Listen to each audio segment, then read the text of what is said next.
All right, hey guys, here we are, hole number 7. And I mentioned in the last guide about pull angle, so that's one thing you'll definitely want to be thinking about.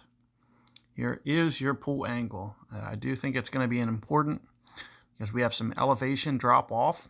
So with that being said, I'm just going to kind of position this ball guide kind of through the hole a little bit like this. Maybe right on the left edge. I do expect it to kind of expand out a little bit. I'm pretty sure I went just a little bit beyond 1 per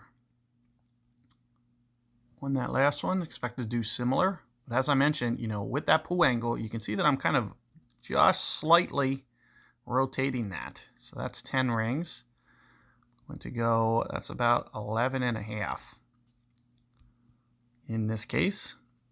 Make sure you don't add any power. So let's see how this looks. And there it's just to the left. That's almost where I positioned it originally. I expected that ball guide to kind of expand out, maybe stretch, and that's why I pointed it towards the left. However, that's one modification that I'll need to make. Another thing is, just that pull angle. Keep in mind, the way that you pull that is going to dictate the way that that ball is going to roll out. Had I just rotated it just a little bit more to the right, just a touch, that would change everything. So that's definitely something that you need to be thinking about. And you gotta just get to where you're doing something consistently, time and time again. So whatever you try to do with this needle, do keep in mind that you probably want to tilt it a little bit. You can see that my opponent's tilting it so far. Let's see.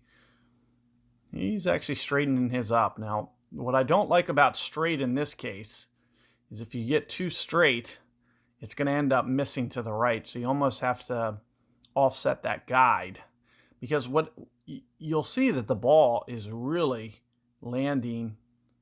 You can see opponent here called a great ball. That's probably almost going to straighten it out a little bit more for him. You can see that, the great ball actually kind of, makes it shoot just probably a little bit better than it would have. Because I think he hit a great ball left, and it still wound up on the right of the hole.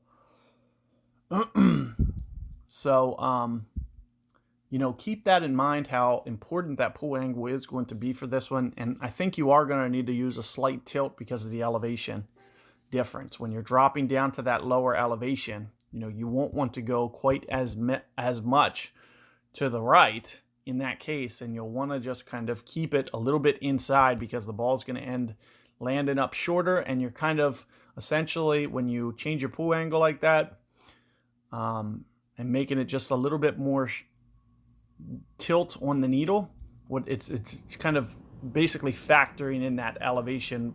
The ball is going to land longer, but it's going to actually, as a result, be shorter because you pulled to that lower elevation. So that's kind of more or less what you're shooting for there.